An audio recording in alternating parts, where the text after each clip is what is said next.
ਵਾਹਿਗੁਰੂ ਜੀ ਕਾ ਖਾਲਸਾ ਵਾਹਿਗੁਰੂ ਜੀ ਕੀ ਫਤਿਹ। ਗੁਰੂ ਪਿਆਰਿਓ, ਅੱਜ ਆਪਾਂ ਅਸ਼ਟਪਦੀ 16ਵੀਂ ਤੇ ਪਦ 7ਵਾਂ ਵਿਚਾਰਨ ਜਾ ਰਹੇ ਹਾਂ। ਇਹ ਅਕਸਰ ਬੇਨਤੀ ਕਰਦੇ ਹਾਂ ਕਿ ਕੋਈ ਵੀ ਪ੍ਰਾਣੀ ਇਸ ਧਰਤੀ 'ਤੇ ਇੰਨਾ ਸਿਆਣਾ ਨਹੀਂ ਹੈ, ਇੰਨਾ ਅਕਲਮੰਦ ਨਹੀਂ, ਜਿਹੜਾ ਸੱਚੇ ਪਾਤਸ਼ਾਹ ਦੀਆਂ ਰਮਜ਼ਾਂ ਨੂੰ ਹੂ ਬਹੂ ਸਮਝ ਸਕੇ। ਜਿੰਨੀ ਸੱਚੇ ਪਾਤਸ਼ਾਹ ਕਿਰਪਾ ਕਰਦੇ ਹਨ, ਓਨਾ ਪ੍ਰਾਣੀ ਵਿਚਾਰ ਕਰ ਸਕਦਾ ਹੈ, ਓਨਾ ਬੋਲ ਸਕਦਾ ਹੈ ਅਤੇ ਓਨਾ ਸੁਣ ਸਕਦਾ ਹੈ। ਸੱਚੇ ਪਾਤਸ਼ਾਹ ਦੀ ਰਹਿਮਤ ਦੇ ਨਾਲ ਇਹ ਇਨਸਾਨ ਕੁਝ ਵੀ ਸੋਚ ਸਕਦਾ ਹੈ, ਵਿਚਾਰ ਕਰ ਸਕਦਾ ਹੈ। ਧੰਨ ਧੰਨ ਗੁਰੂ ਅਰਜਨ ਦੇਵ ਜੀ ਨੇ ਸੁਖਮਣੀ ਸਾਹਿਬ ਦੇ ਵਿੱਚ 24,000 ਅੱਖਰਾਂ ਦੀ ਵਰਤੋਂ ਕੀਤੀ ਹੈ। 24 ਅਸ਼ਟਪਦੀਆਂ ਹਨ। ਇੱਕ ਅਸ਼ਟਪਦੀ ਦੇ 8 ਭਾਗ ਜਾਣੀ 8 ਪਦ ਹਨ। ਦੂਜੇ ਪਾਸੇ ਇਨਸਾਨ, ਹਿਊਮਨ ਬੀਇੰਗ, ਜਿਹੜੀ ਬੇਸਿਕ ਸਮੇਂ ਦੀ ਕਿਰਿਆ ਹੈ, 24 ਘੰਟੇ ਦਿਨ ਰਾਤ, 24 ਘੰਟਿਆਂ ਦੇ ਵਿੱਚ 8 ਪਹਿਰ ਜਾਣੀ 3 ਘੜੀਆਂ ਦਾ 3 ਘੰਟਿਆਂ ਦਾ ਇੱਕ ਪਹਿਰ। ਇੱਕ ਪਾਸੇ ਸਮੇਂ ਦੀ ਮੁੱਢਲੀ ਕਿਰਿਆ ਹੈ, ਦੂਸਰੇ ਪਾਸੇ ਪ੍ਰਭੂ ਹੈ। ਇੱਕ ਪਾਸੇ ਚੱਲਣਹਾਰ ਹੈ, ਤਬਦੀਲ ਹੋਣ ਵਾਲਾ ਹੈ, ਦੂਸਰੇ ਪਾਸੇ ਸਦੀਵੀ ਹੈ। ਸਮੇਂ ਦੀ ਇਨਸਾਨ ਨੂੰ ਲੋੜ ਹੈ ਮਾਪਣ ਦੇ ਲਈ, ਆਪਣੇ ਜੀਵਨ ਨੂੰ, ਘਟਨਾਵਾਂ ਨੂੰ, ਪਰ ਪ੍ਰਭੂ ਨੂੰ ਸਮੇਂ ਦੀ ਕੋਈ ਲੋੜ ਨਹੀਂ ਹੈ। ਪਰਮਾਤਮਾ ਸਮੇਂ ਤੋਂ ਬਿਯੋਂਡ ਹੈ, ਬਾਹਰ ਹੈ। ਉਹਦਾ ਕਦੇ ਵੀ ਕੋਈ ਜਨਮ ਨਹੀਂ ਹੋਇਆ ਅਤੇ ਨਾ ਹੀ ਉਹਦਾ ਕਦੇ ਮਰਨ ਹੋਣਾ ਹੈ। ਜਿਸ ਤਰ੍ਹਾਂ ਦਾ ਉਹ ਸੀ ਉਸ ਤਰ੍ਹਾਂ ਦਾ ਹੈ ਅਤੇ ਉਸੇ ਤਰ੍ਹਾਂ ਦਾ ਰਹੇਗਾ, ਕਿਉਂਕਿ ਪ੍ਰਾਣੀ ਬਦਲਦਾ ਹੈ, ਜਨਮਦਾ ਹੈ, ਮਰਦਾ ਹੈ, ਉਹਨੂੰ ਸਮੇਂ ਦੀ ਜ਼ਰੂਰਤ ਹੈ। ਸੱਚੇ ਪਾਤਸ਼ਾਹ ਨੇ, ਧੰਨ ਧੰਨ ਗੁਰੂ ਅਰਜਨ ਦੇਵ ਜੀ ਨੇ, ਇਨਸਾਨ ਨੂੰ ਭਗਵਾਨ ਦੇ ਨਾਲ ਮਿਲਣ ਦੇ ਲਈ, ਇੱਕ ਹੋਣ ਦੇ ਲਈ ਇਹ ਵਿਧੀ ਸਮਝਾਈ ਹੈ ਕਿ ਜਦੋਂ ਤੂੰ ਪ੍ਰਾਣੀ ਇੱਕ ਹੋ ਜਾਵੇਗਾ, ਤੈਨੂੰ ਅਸਲੀ ਸੁੱਖ ਉਦੋਂ ਮਿਲਣਾ ਹੈ। ਜਦੋਂ ਤੂੰ ਆਪਣੀ ਆਈਡੈਂਟੀਫਿਕੇਸ਼ਨ ਖੋ ਦਿੱਤੀ, ਤੂੰ ਖੋ ਗਿਆ, ਤੇਰੀ ਮੈਂ ਮਰ ਗਈ, ਉਸ ਵੇਲੇ ਤੈਨੂੰ ਸਦੀਵੀ ਸੁੱਖ ਪ੍ਰਾਪਤ ਹੋਣਾ ਹੈ। ਉੱਥੇ ਪਹੁੰਚਣ ਦੇ ਲਈ ਤੈਨੂੰ ਸੁਖਮਣੀ ਸਾਹਿਬ ਦੇ ਵਿੱਚ ਸਿੱਖਿਆ ਪੜ੍ਹਨੀ ਅਤੇ ਵਿਚਾਰਨ ਦੀ ਜ਼ਰੂਰਤ ਹੈ। ਤੈਨੂੰ ਮੋਕਸ਼ ਦਾ ਰਸਤਾ ਸੱਚੇ ਪਾਤਸ਼ਾਹ ਧੰਨ ਧੰਨ ਗੁਰੂ ਅਰਜਨ ਦੇਵ ਜੀ ਸਮਝਾ ਰਹੇ ਹਨ। ਗੁਰੂ ਪਿਆਰਿਓ, ਸੁਖਮਣੀ ਸਾਹਿਬ ਦੇ ਵਿੱਚ ਸੱਚੇ ਪਾਤਸ਼ਾਹ ਨੇ 3 ਪ੍ਰਮੁੱਖ ਵਿਸ਼ੇ ਚੁਣੇ ਹਨ। ਪਹਿਲਾ, ਪ੍ਰੀਤਮ ਪਿਆਰਾ ਪਰਮੇਸ਼ਰ, ਉਹਦੀ ਮਹਿਮਾ, ਉਹਦੀ ਉਸਤਤ, ਉਹਦੇ ਗੀਤਾਂ ਦਾ ਗਾਇਨ, ਬਹੁਤ ਹੀ ਮਿਠਾਸ ਦੇ ਨਾਲ ਉਸਤਤ ਕੀਤੀ ਹੈ। ਦੂਸਰਾ, ਉਹਦੇ ਪਿਆਰੇ, ਜਿਹੜੇ ਉਹਦੇ ਰੰਗ ਦੇ ਵਿੱਚ ਰੰਗੇ ਹੋਏ ਹਨ, ਜਿਨ੍ਹਾਂ ਨੂੰ ਮਜੀਠਾ ਰੰਗ ਚੜ੍ਹਿਆ ਹੋਇਆ ਹੈ, ਉਹਦੇ ਸੇਵਕ ਹਨ, ਉਹਦੇ ਦਾਸ ਹਨ। ਕੋਈ ਵੀ ਦੁਨੀਆ ਦਾ ਰਿਸ਼ਤਾ ਹੋਵੇ ਜਾਂ ਪਤੀ ਪਤਨੀ ਵਾਲਾ, ਰਿਸ਼ਤੇ ਦੇ ਵਿੱਚ ਕੁਝ ਵੀ ਨਹੀਂ ਪਿਆ। ਪਿਆਰੇ, ਪਿਆਰ ਕਰਨ ਵਾਲੇ ਪ੍ਰਭੂ ਨੂੰ, ਉਹਨਾਂ ਦੀ ਸੱਚੇ ਪਾਤਸ਼ਾਹ ਨੇ ਬਹੁਤ ਮਹਿਮਾ, ਬਹੁਤ ਉਸਤਤ ਕੀਤੀ ਹੈ। ਇੱਥੋਂ ਤੱਕ ਕਿ ਉਹਨਾਂ ਨੂੰ ਪਰਮੇਸ਼ਰ ਦਾ ਰੂਪ ਹੀ ਗਰਦਾਨਿਆ ਹੈ, ਮੰਨਿਆ ਹੈ ਅਤੇ ਉਹਨਾਂ ਨੂੰ ਸਤਿਕਾਰਿਆ ਹੈ। ਪਰਮੇਸ਼ਰ ਦਾ ਰੂਪ, ਪਰਮੇਸ਼ਰ ਦੀ ਬਖਸ਼ਿਸ਼ ਉਹਨਾਂ ਉੱਤੇ ਬੇਅੰਤ ਹੈ। ਉਹਨਾਂ ਦੀ ਜ਼ਬਾਨ 'ਚੋਂ ਨਿਕਲਿਆ ਹੋਇਆ ਸ਼ਬਦ ਪਰਮਾਤਮਾ ਦੀ ਬਖਸ਼ਿਸ਼ ਨਾਲ ਸੱਚਾ ਸਿੱਧ ਹੋ ਸਕਦਾ ਹੈ। ਉਹਨਾਂ ਨੇ ਪਰਮਾਤਮਾ ਦਾ ਦਿਲ ਜਿੱਤਿਆ ਹੈ।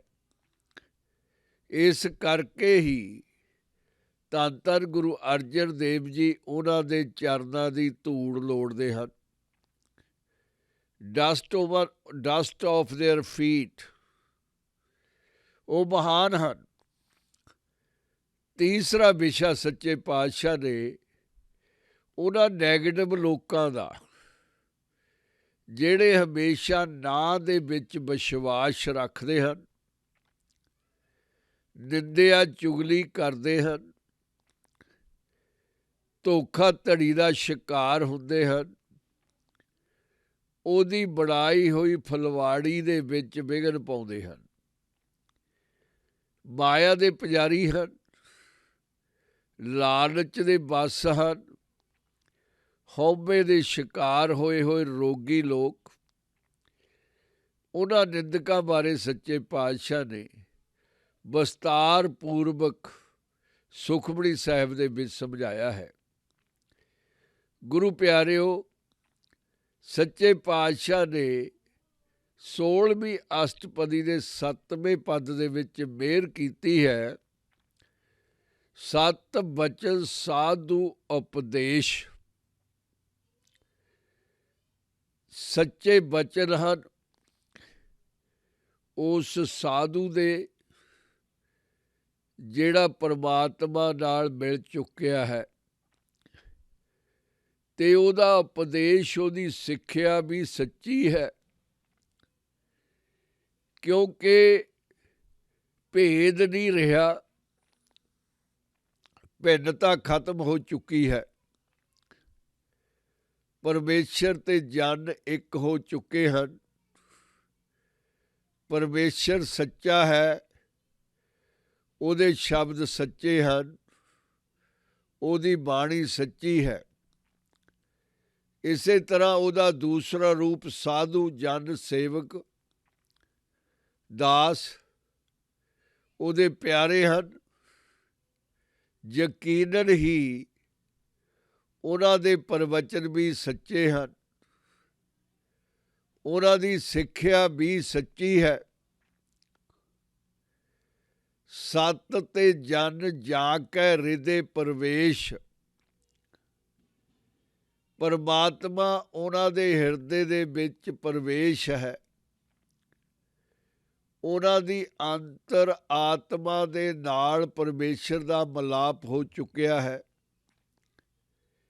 ਇੱਕ ਮਿਕ ਹੋ ਚੁੱਕੇ ਹਨ।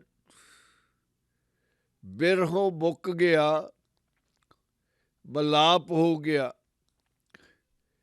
ਸੱਚਾ ਨਿਰੰਕਾਰ ਬਿਨਾਂ ਕਿਸੇ ਆਕਾਰ ਤੋਂ,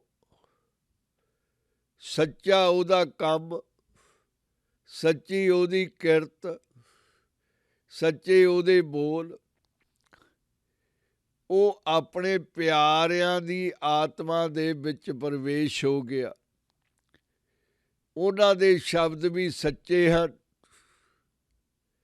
ਕਿਉਂਕਿ ਉਹਨਾਂ ਦੇ ਹਿਰਦੇ ਦੇ ਵਿੱਚ ਹੁਣ ਉਹਨੇ ਘਰ ਬਣਾ ਲਿਆ, ਪ੍ਰਵੇਸ਼ ਹੈ। ਪਹਿਲਾਂ ਵੀ ਸੀ, ਸਾਰਿਆਂ ਦੇ ਦਿਲ ਦੇ ਵਿੱਚ ਹੀ ਵੱਸਦਾ ਹੈ,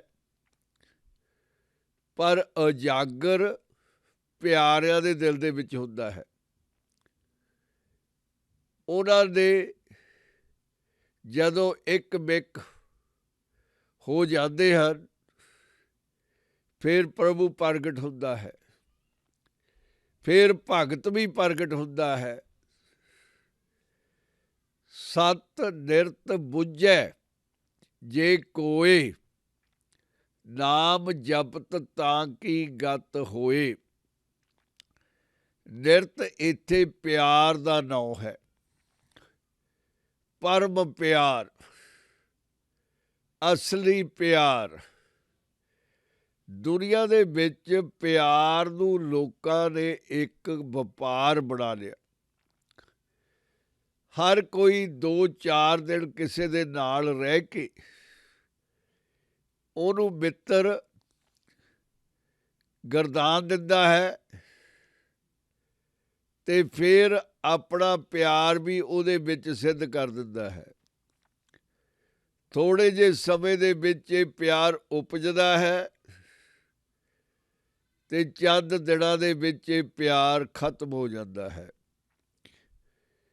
ਦਰਅਸਲ ਇਹ ਲੋੜਾਂ ਦਾ ਪਿਆਰ ਹੈ, ਵਣਜ ਹੈ, ਵਪਾਰ ਹੈ। ਪਰ ਅਨਾੜੀ ਇਨਸਾਨ ਜਿਹੜਾ ਪਿਆਰ ਦੀ ਪਰਿਭਾਸ਼ਾ ਜਾਣਦਾ ਹੀ ਨਹੀਂ, ਲੋੜਾਂ ਨਾਲ ਬੱਝਿਆ ਹੋਇਆ ਪ੍ਰਾਣੀ ਲੋੜਾਂ ਪੂਰੀਆਂ ਹੁੰਦੀਆਂ ਦੇਖ ਕੇ ਪਿਆਰ ਡਿਕਲੇਅਰ ਕਰ ਦਿੰਦਾ ਹੈ ਕਿ ਮੈਨੂੰ ਕਿਸੇ ਨਾਲ ਪਿਆਰ ਹੋ ਗਿਆ। ਸੱਚੇ ਪਾਤਸ਼ਾਹ ਮਿਹਰ ਕਰਦੇ ਹਨ ਕਿ ਉਹ ਪਿਆਰ ਨਹੀਂ ਹੈ। ਜਿਹੜਾ ਇੱਕ ਵਾਰ ਹੋ ਗਿਆ ਉਹ ਕਦੇ ਟੁੱਟਦਾ ਨਹੀਂ, ਉਹ ਸਦੀਵੀ ਹੈ। ਪਿਆਰ ਤੇ ਟੁੱਟ ਜਾਣਾ ਪਿਆਰ ਨਹੀਂ ਹੋ ਸਕਦਾ। ਦੁਨਿਆਵੀ ਪਿਆਰ 5 ਤੱਤਾਂ ਤੇ ਆਧਾਰਿਤ ਹੈ, ਜਿਹੜਾ ਅਵੱਸ਼ ਹੀ ਟੁੱਟ ਜਾਂਦਾ ਹੈ। ਪ੍ਰੀਤਮ ਦਾ ਪਿਆਰ, ਪ੍ਰਭੂ ਦਾ ਪਿਆਰ 5 ਤੱਤਾਂ ਤੋਂ ਬਾਹਰ ਦੀ ਬਾਤ ਹੈ। ਉਹਦੇ ਟੁੱਟਣ ਦਾ ਸਵਾਲ ਹੀ ਪੈਦਾ ਨਹੀਂ ਹੁੰਦਾ। ਸੱਚੇ ਪਾਤਸ਼ਾਹ ਨੇ ਉਹਦਾ ਨਾਂ ਸਤ ਨਿਰਤ, ਸੱਚਾ ਪਰਮ ਪਿਆਰ ਸਾਨੂੰ ਸਮਝਾਇਆ ਹੈ। ਸਤ ਨਿਰਤ ਬੁੱਝੈ ਜੇ ਕੋਇ, ਜੇ ਕੋਈ ਪ੍ਰਾਣੀ ਉਸ ਪਰਮ ਪਿਆਰ ਦੀ ਪਰਿਭਾਸ਼ਾ ਨੂੰ ਸਮਝ ਜਾਵੇ ਤਾਂ ਉਹਦਾ ਜਿਹੜਾ ਜੀਵਨ ਹੈ ਮੋਕਸ਼ ਪ੍ਰਾਪਤ ਕਰ ਗਿਆ। ਉਹਦੀ ਗਤੀ ਹੋ ਗਈ, ਉਹਦਾ ਜਨਮ ਮਰਨ ਮੁੱਕ ਗਿਆ। ਉਹ ਸਾਧੂ ਬਣ ਗਿਆ, ਭਗਤ ਬਣ ਗਿਆ, ਜਨ ਬਣ ਗਿਆ, ਦਾਸ ਬਣ ਗਿਆ। ਉਹ ਪ੍ਰਭੂ ਦੇ ਵਿੱਚ ਹਮੇਸ਼ਾ ਦੇ ਲਈ ਲੀਨ ਹੋ ਗਿਆ। ਸਤ ਨਿਰਤ ਬੁੱਝੈ ਜੇ ਕੋਇ, ਨਾਮ ਜਪਤ ਤਾਂ ਕੀ ਗਤ ਹੋਏ। ਜਿਹਨੇ ਜਾਣ ਲਿਆ ਉਹਨੇ ਪਹਿਚਾਣ ਲਿਆ, ਉਹਨੇ ਆਪਣਾ ਆਪ ਮਾਰ ਕੇ ਉਹਨੂੰ ਪ੍ਰਾਪਤ ਕਰ ਲਿਆ। ਉਹਦੀ ਮਹਿਮਾ ਕਰਕੇ, ਉਹਦੇ ਗੀਤ ਗਾਇਨ ਕਰਕੇ ਆਪਾਂ ਉਹਦੇ ਉੱਤੋਂ ਨਿਸ਼ਾਵਰ ਕਰ ਦਿੱਤਾ ਤੇ ਬਦਲੇ ਦੇ ਵਿੱਚ ਉਸ ਅਕਾਲ ਨੇ ਉਹਨੂੰ ਵੀ ਅਕਾਲ ਬਣਾ ਲਿਆ। ਆਪ ਸਤ ਕੀਆ ਸਭ ਸਤ, ਸੱਚ ਹਮੇਸ਼ਾ ਵਾਲਾ ਸੱਚ। ਪਰਮਾਤਮਾ ਸੱਚਾ ਹੈ, ਸੱਚੀ ਉਹਦੀ ਹਰ ਵਸਤੂ, ਹਰ ਕਾਰ ਜਿਹੜੀ ਉਹਨੇ ਕ੍ਰੀਏਸ਼ਨ ਬਣਾਈ ਹੈ, ਜਿਹੜੀ ਉਹਨੇ ਰਚਨਾ ਰਚੀ ਹੈ, ਉਹ ਸੱਚੀ ਹੈ। ਝੂਠ ਨੇੜੇ ਤੇੜੇ ਵੀ ਨਹੀਂ ਹੈ। ਉਸ ਅਕਾਲ ਪੁਰਖ ਨੇ ਝੂਠ ਨੂੰ ਕੱਚਾ ਪਿੱਲਾ ਮੰਨ ਕੇ ਮਾਇਆ ਨੂੰ ਸੌਂਪਿਆ ਹੋਇਆ ਹੈ।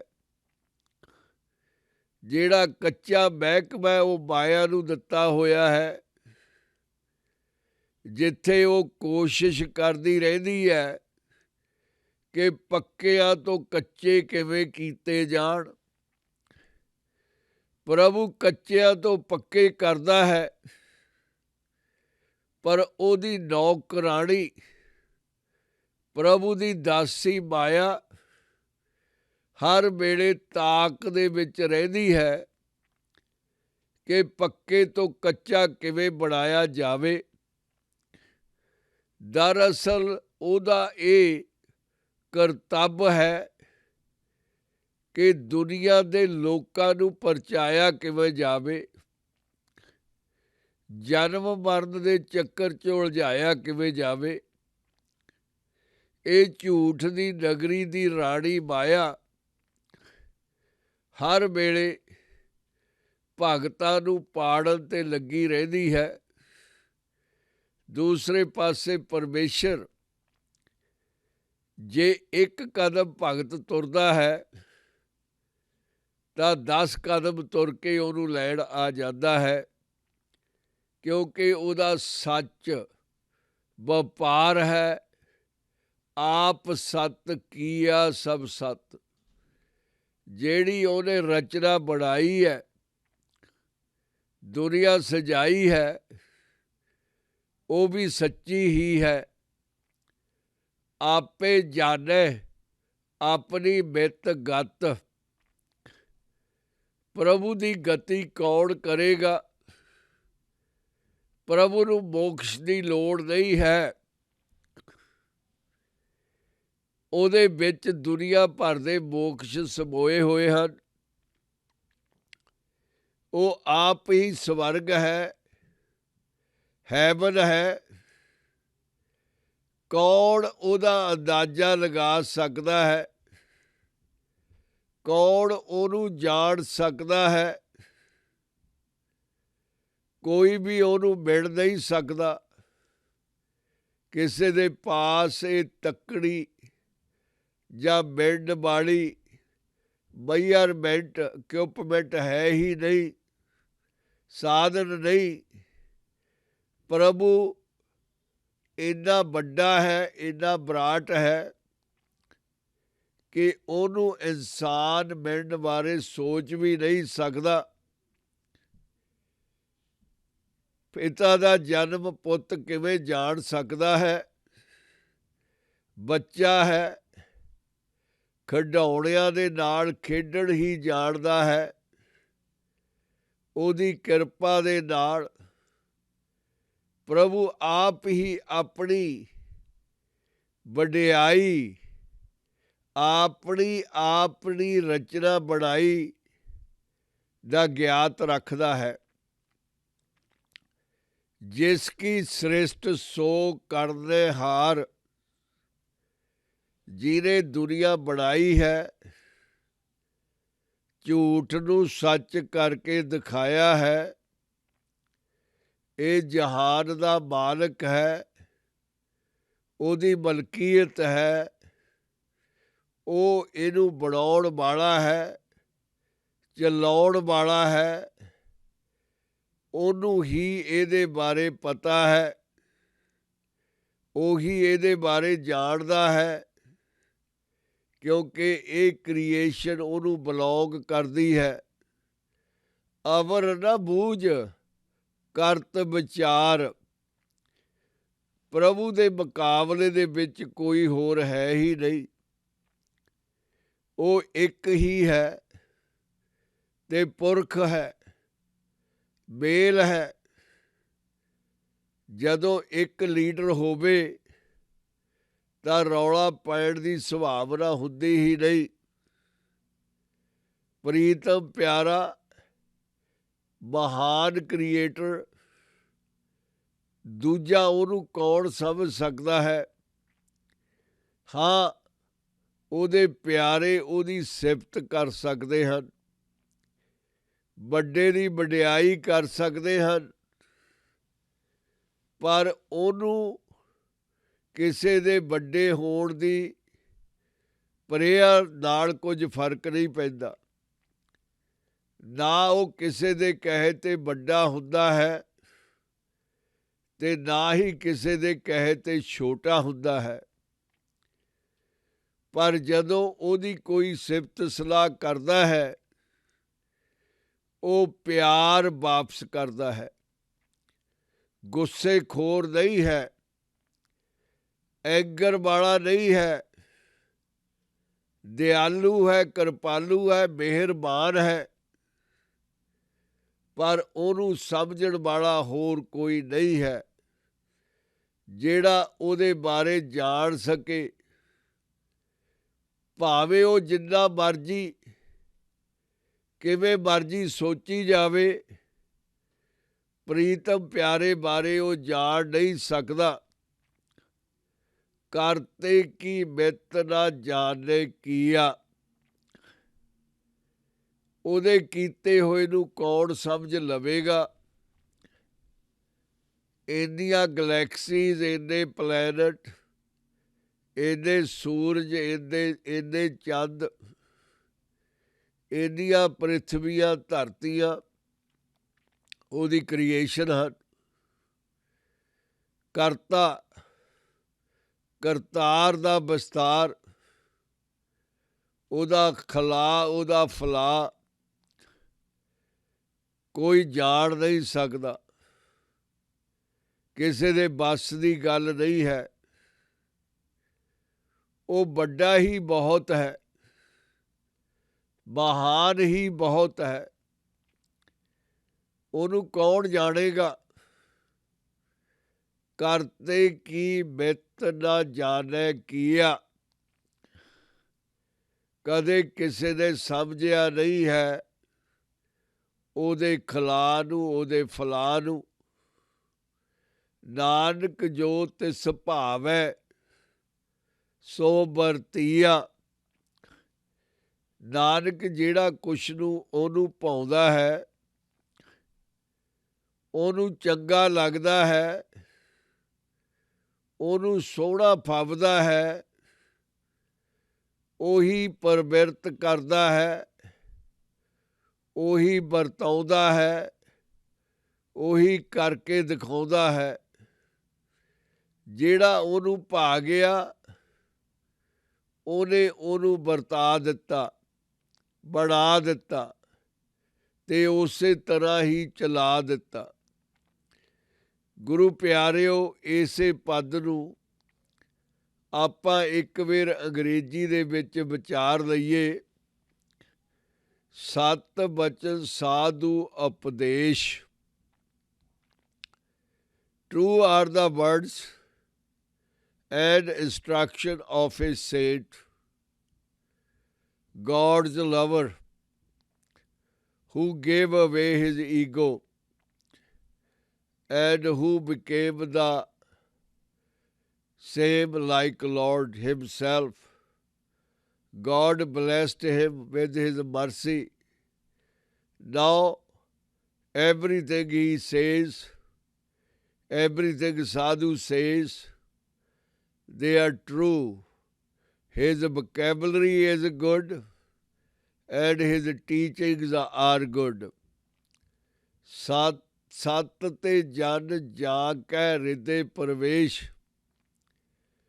True are the persons into whose minds the Lord enters. Lord is always loving all the people. No revenge, no selection, no like or dislike. He loves everybody equally. But he don't bless until some of his creation pray. Remember him, then he is happy, then he is graceful, and then he go innerness of the human and touch the soul. That is the truth.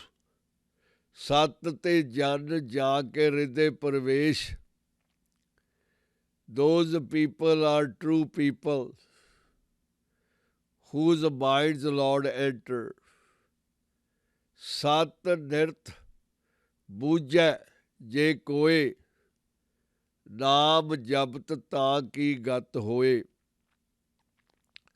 If somebody understands the true love,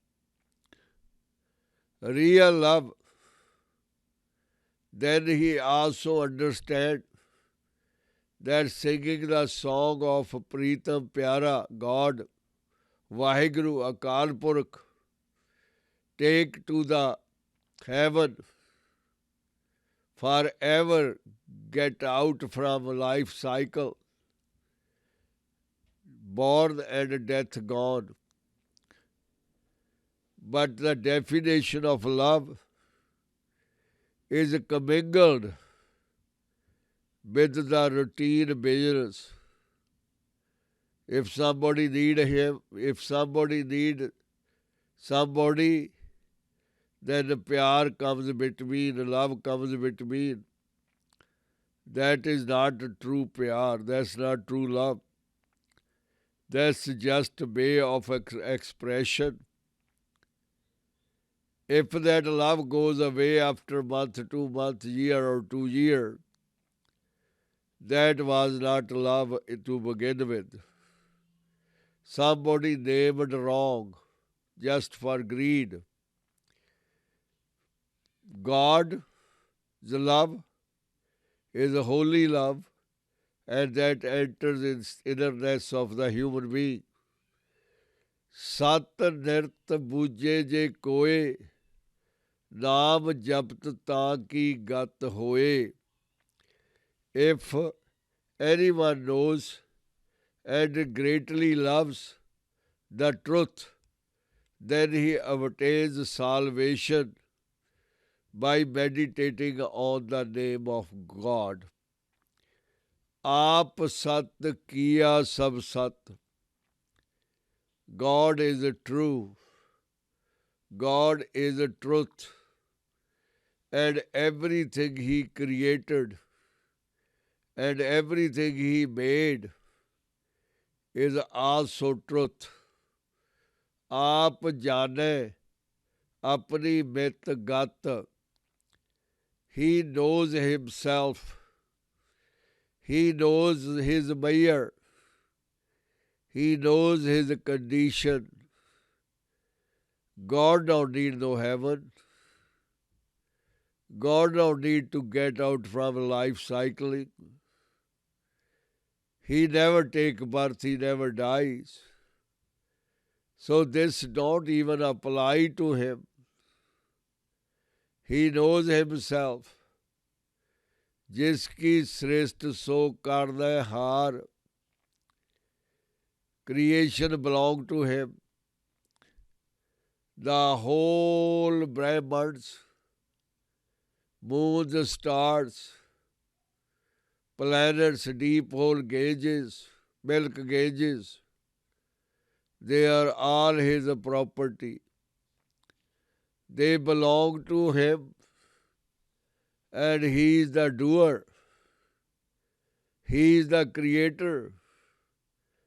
This world, nobody knows how many other worlds, they all belong to the creator. Avarna bhuj kart vichar. There is no competition. There is nobody like him to challenge him. He is the only one. Ik Onkar Satnam. True his name, true his doings. Nobody else understand him. Think, nobody think as he may think. So he thinks himself perfectly always. Karte ki met na jane kiya. The Creator's extent, the created cannot know. How son knows about the birth of a father? Impossible. How creation can know about the Creator? Creator is the one bless somebody to make his lovers like himself. Nanak jot sabhav hai, so Bhartiya. Whatever pleases the Lord, Nanak, whatever makes him happy, that alone does prevail. No competition, he don't need no advice from anybody. He is the only one, everywhere, all the time. ਗੁਰੂ ਪਿਆਰਿਓ, ਸੱਚੇ ਪਾਤਸ਼ਾਹ ਧੰਨ ਧੰਨ ਗੁਰੂ ਅਰਜਨ ਦੇਵ ਜੀ ਨੇ ਫਿਰ ਸ਼ੁਰੂ ਕੀਤਾ ਇਹ ਪਦ ਸਾਧੂ। ਉਹ ਲੋਕ ਜਿਹੜੇ ਉਹਨੂੰ ਪਿਆਰੇ ਭਾ ਗਏ, ਉਹਨਾਂ ਦੇ ਬਚਨ, ਉਹਨਾਂ ਦੇ ਅਲਫਾਜ਼, ਉਹਨਾਂ ਦੀ ਸਿੱਖਿਆ ਬਿਲਕੁਲ ਉਸੇ ਤਰ੍ਹਾਂ ਦੀ ਹੈ ਜਿਸ ਤਰ੍ਹਾਂ ਪ੍ਰਭੂ ਆਪ ਹੈ। ਜਿਸ ਤਰ੍ਹਾਂ ਸੱਚਾ ਪ੍ਰੀਤਮ ਹੈ, ਉਸ ਤਰ੍ਹਾਂ ਸਾਧੂਆਂ ਦੇ ਬਚਨ ਹਨ, ਪਰ ਬਚਨ ਹਨ ਕਿਉਂਕਿ ਉਹਨਾਂ ਨੇ ਬਹੁਤ ਦੇਰ ਆਪਣੀ ਰਸਨਾ ਦੇ ਨਾਲ ਉਹਨੂੰ ਧਿਆਇਆ ਹੈ। ਗੁਰੂ ਪਿਆਰਿਓ, ਸੱਚੇ ਪਾਤਸ਼ਾਹ ਨੇ ਮੋਕਸ਼, ਮੁਕਤੀ, ਪ੍ਰਭੂ ਦੇ ਨਾਲ ਮਿਲਾਪ, ਆਪਣੇ ਆਪ ਨੂੰ ਖਤਮ ਕਰਕੇ ਪ੍ਰਭੂ ਦਾ ਰੂਪ ਬਣ ਜਾਣਾ ਹੀ ਮੋਕਸ਼, ਫਾਈਨਲ ਸਟੇਜ ਸਾਨੂੰ ਸਮਝਾਈ ਹੈ। ਦੁਨੀਆ ਦੇ ਜਿੰਨੇ ਵੀ ਫੇਥ ਜਾਂ ਧਰਮ ਆਪਣੇ ਆਪਣੇ ਵਿਚਾਰ ਰੱਖਦੇ ਹਨ ਕਿ ਮੋਕਸ਼ ਕੀ ਹੈ, ਸਵਰਗ ਕੀ ਹੈ। ਕਈ ਇਹ ਮੰਨਦੇ ਹਨ ਕਿ ਇਨਸਾਨ ਮਰਨ ਤੋਂ ਬਾਅਦ ਇੱਕ ਵੱਖਰਾ ਦੇਸ਼ ਹੈ, ਵੱਖਰਾ ਪਲੈਨਟ ਹੈ, ਜਿੱਥੇ ਦੁਨੀਆ ਦੀਆਂ ਸਾਰੀਆਂ ਸਹੂਲਤਾਵਾਂ ਪ੍ਰਧਾਨ ਹਨ। ਪ੍ਰਾਣੀ ਪ੍ਰਭੂ ਦੀ ਕਚਹਿਰੀ ਦੇ ਵਿੱਚ ਪੇਸ਼ ਹੁੰਦਾ ਹੈ, ਉਹਦਾ ਪੱਖ ਸੁਣਿਆ ਜਾਂਦਾ ਹੈ ਅਤੇ ਜਾਂ ਉਹਨੂੰ ਸਵਰਗ ਦੇ ਵਿੱਚ ਲੈ ਕੇ ਜਾਇਆ ਜਾਂਦਾ ਹੈ ਜਾਂ ਨਰਕ ਦੇ ਵਿੱਚ ਸੁੱਟ ਦਿੱਤਾ ਜਾਂਦਾ ਹੈ, ਜਾਂ ਉਹਨੂੰ ਸਜ਼ਾ ਮਿਲਦੀ ਹੈ ਜਾਂ ਮਾਫੀ ਮਿਲਦੀ ਹੈ। ਪਰ ਜੇ ਉਹਨੂੰ ਮਾਫੀ ਮਿਲਦੀ ਹੈ, ਫਿਰ ਉਹਦੀ ਸੇਵਾ ਟਹਿਲ, ਉਹਨੂੰ ਸਾਰੇ ਸੁੱਖ ਦਿੱਤੇ ਜਾਂਦੇ ਹਨ। ਅਪਸ਼ਰਾਵਾਂ ਉਹਦਾ ਮਨੋਰੰਜਨ ਕਰਦੀਆਂ ਹਨ, ਖਾਣ ਪੀਣ ਦੀਆਂ ਸਹੂਲਤਾਂ ਵੱਧ ਤੋਂ ਵੱਧ ਉਹਨੂੰ ਮਿਲਦੀਆਂ ਹਨ। ਇੱਕ ਰਾਏ ਹੈ ਕਿ ਉਹਨੂੰ ਸੁੱਖ ਹੀ ਮਿਲਦੇ ਹਨ। ਕੁਝ ਖਿਆਲ ਕਰਦੇ ਹਨ ਕਿ ਇੱਕ ਦਿਨ ਇਸ ਤਰ੍ਹਾਂ ਦਾ ਆਵੇਗਾ ਕਿ ਪ੍ਰਭੂ ਦਾ ਪਿਆਰਾ, ਪਰ ਪ੍ਰਭੂ ਦਾ ਪੈਗੰਬਰ ਆਪਣੇ ਸ਼ਰਧਾਲੂਆਂ ਨੂੰ ਨਾਲ ਲੈ ਜਾਵੇਗਾ। ਸਾਰਿਆਂ ਦੇ ਜਿਹੜੇ ਪਾਪ ਹੈ ਇੱਕ ਛਿਨ ਦੇ ਵਿੱਚ ਮੁਕਤ ਕਰ ਦਿੱਤੇ ਜਾਣਗੇ। ਉਸ ਸਮੇਂ ਤੋਂ ਬਾਅਦ ਉਹਨਾਂ ਨੂੰ ਮੁਕਤੀ ਮਿਲ ਜਾਵੇਗੀ, ਹਮੇਸ਼ਾ ਦੇ ਲਈ ਉਹਨਾਂ ਨੂੰ ਸਵਰਗ ਪ੍ਰਾਪਤ ਹੋ ਜਾਵੇਗਾ। ਗੁਰੂ ਨਾਨਕ ਦਾ ਸਵਰਗ ਸੱਚੇ ਪਾਤਸ਼ਾਹ ਦਾ ਬਾਹਿਸ਼ਤ ਆਪਣੇ ਆਪ ਨੂੰ ਮਾਰ ਕੇ, ਪ੍ਰਭੂ ਉੱਤੇ ਕੁਰਬਾਨ ਕਰਕੇ, ਆਪਣਾ ਸਿਰ ਉਹਦੇ ਚਰਨਾਂ ਦੇ ਵਿੱਚ ਰੱਖ ਕੇ, ਆਪਣੀ ਮੈਂ ਮੁਕਾ ਕੇ ਉਹਦੇ ਨਾਲ ਮਿਲ ਜਾਣ ਦਾ ਹੀ ਹੈ। ਪ੍ਰਾਣੀ ਤੇ ਪ੍ਰਭੂ ਦਾ ਸੁਮੇਲ ਗੁਰੂ ਨਾਨਕ ਦਾ ਸਵਰਗ ਹੈ। ਉਸ ਵੇਲੇ ਆਈਡੈਂਟੀਫਿਕੇਸ਼ਨ ਆਫ ਹਿਊਮਨ ਬੀਇੰਗ ਖਤਮ ਹੋ ਗਈ। ਸਮੁੰਦਰ ਦੇ ਵਿੱਚੋਂ ਬੂੰਦ ਵੱਖਰੀ ਹੋਈ ਸੀ, ਕਦੇ ਸਮੁੰਦਰ ਦੇ ਵਿੱਚ ਸਮੋ ਗਈ। ਬੂੰਦ ਦੀ ਆਪਣੀ ਆਈਡੈਂਟੀਫਿਕੇਸ਼ਨ ਹਮੇਸ਼ਾ ਲਈ ਖਤਮ ਹੋ ਗਈ। ਪਿਆਰੇ ਦੇ ਵਿੱਚ ਪਿਆਰ ਕਰਨ ਵਾਲਾ ਮਿਲ ਗਿਆ। ਗੁਰੂ ਨਾਨਕ ਦਾ ਸਵਰਗ ਇਹ ਹੈ। ਗੁਰੂ ਪਿਆਰਿਓ, ਸੱਚੇ ਪਾਤਸ਼ਾਹ ਉਹਨਾਂ ਭਗਤਾਂ ਨੂੰ, ਉਹਨਾਂ ਸੰਤ ਜਨਾਂ ਨੂੰ, ਉਹਨਾਂ ਮਹਾਂਪੁਰਸ਼ਾਂ ਨੂੰ ਇੰਨਾ ਉੱਚਾ ਦਰਜਾ ਦਿੰਦੇ ਹਨ, ਇੰਨੀ ਉੱਚੀ ਪਦਵੀ ਬਖਸ਼ਦੇ ਹਨ ਕਿ ਉਹ ਵੀ ਪ੍ਰਭੂ ਦਾ ਰੂਪ ਹੀ ਹਨ। ਉਹਨਾਂ ਦੇ ਮੁਖਾਰ ਬਿੰਦ ਦੇ ਵਿੱਚੋਂ ਨਿਕਲੇ ਹੋਏ ਸ਼ਬਦ ਸੱਚ ਹੁੰਦੇ ਹਨ। ਉਹ ਪ੍ਰਾਣੀਆਂ ਨੂੰ ਪ੍ਰਭੂ ਦੇ ਨਾਲ ਜੋੜ ਸਕਦੇ ਹਨ, ਉਹਨਾਂ ਉੱਤੇ ਮਿਹਰ ਕਰ ਸਕਦੇ ਹਨ। ਇਹੀ ਕਾਰਨ ਹੈ ਕਿ ਪ੍ਰੀਤਮ ਪਿਆਰੇ ਧੰਨ ਧੰਨ ਗੁਰੂ ਅਰਜਨ ਦੇਵ ਜੀ ਨੇ ਉਹਨਾਂ ਦੇ ਚਰਨਾਂ ਦੀ ਧੂੜ ਲੋੜੀ ਹੈ। ਉਹਨਾਂ ਦੇ ਚਰਨ ਧੋ ਧੋ ਕੇ ਪੀਣ ਦਾ ਇਰਾਦਾ ਰੱਖਿਆ ਹੈ। ਉਹਨਾਂ ਦੀ ਟਹਿਲ ਸੇਵਾ ਦੇ ਵਿੱਚ ਕੋਈ ਕਸਰ ਨਾ ਰਹਿ ਜਾਵੇ, ਕਿਉਂਕਿ ਉਹ ਪ੍ਰਭੂ ਦੇ ਪਿਆਰੇ ਪ੍ਰਭੂ ਹੀ ਬਣ ਗਏ ਹਨ। ਜਨ ਤੇ ਹਰੀ ਇੱਕ ਹੋ ਗਏ।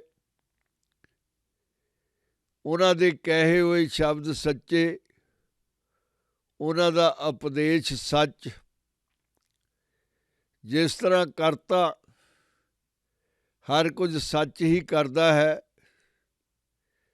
ਉਹਦੀ ਕ੍ਰੀਏਸ਼ਨ ਸੱਚੀ ਹੈ, ਉਹਦੇ ਸ਼ਬਦ ਸੱਚੇ ਹਨ, ਉਹਦਾ ਕਰਤੱਵ ਸੱਚਾ ਹੈ, ਉਹਦੀ ਕਿਰਿਆ ਸੱਚੀ ਹੈ। ਇਸੇ ਤਰ੍ਹਾਂ ਭਗਤਾਂ ਦਾ ਵੀ ਕਾਜ, ਉਹਨਾਂ ਦਾ ਪ੍ਰਭੂ ਨੂੰ ਗਾਉਣ ਦਾ ਤਰੀਕਾ, ਉਹਨਾਂ ਦਾ ਪ੍ਰਭੂ ਨੂੰ ਧਿਆਉਣ ਦਾ ਤਰੀਕਾ ਸਾਰਾ ਸੱਚ ਹੀ ਹੈ। ਪ੍ਰਭੂ ਨੂੰ ਦੇਖਿਆ ਨਹੀਂ ਜਾ ਸਕਦਾ, ਪ੍ਰਭੂ ਨੂੰ ਸੁਣਿਆ ਨਹੀਂ ਜਾ ਸਕਦਾ। ਪ੍ਰਭੂ ਨਿਰੰਕਾਰ ਹੈ, ਮਹਿਸੂਸ ਕੀਤਾ ਜਾ ਸਕਦਾ ਹੈ, ਪਰ ਉਹਦੇ ਪਿਆਰਿਆਂ ਨੂੰ ਦੇਖਿਆ ਵੀ ਜਾ ਸਕਦਾ ਹੈ, ਉਹਨਾਂ ਨਾਲ ਗੱਲ ਵੀ ਕੀਤੀ ਜਾ ਸਕਦੀ ਹੈ, ਉਹਨਾਂ ਨੂੰ ਸੁਣਿਆ ਵੀ ਜਾ ਸਕਦਾ ਹੈ, ਉਹਨਾਂ ਦਾ ਉਪਦੇਸ਼ ਸਮਝਿਆ ਵੀ ਜਾ ਸਕਦਾ ਹੈ।